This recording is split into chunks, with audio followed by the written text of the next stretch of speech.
Dhallywood superstar Shakib Khan এবং অপু বিশ্বাসের ডিভোর্সের পর বুবলির সাথে প্রেমের সম্পর্কে জড়িয়ে পড়েন সুপারস্টার শাকিব খান। এক পর্যায়ে বুবলি তার সন্তানকে নিয়ে লাইভে এসে শাকিবকে সন্তানের বাবা বলে জানান। আর তার কয়েকদিন পর থেকে শাকিব বুবলির মাঝে একটা বিশৃঙ্খলার সৃষ্টি হয়। কখনো বুবলি শাকিবকে ছেড়ে কথা বলে না, আবার কখনো শাকিব বুবলিকে স্ত্রী বলে স্বীকার করে না। এমনকি বুবলি শাকিবের পুরুষত্ব নিয়েও প্রশ্ন তুলেছেন। তারপর থেকে অপু বিশ্বাসের প্রশংসা করতে থাকেন শাকিব খান।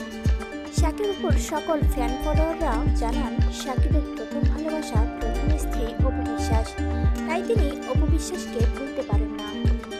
শাকিবের কথা শুনে অনেক সময় এটাই মনে হয় তিনি হয়তো অপু বিশ্বাসকে নিয়ে আবারও সংসার করতে চান, হয়তো এই কথাটি তিনি বলার সাহস পান না। তো দর্শক, যদি এমন হতো শাকিব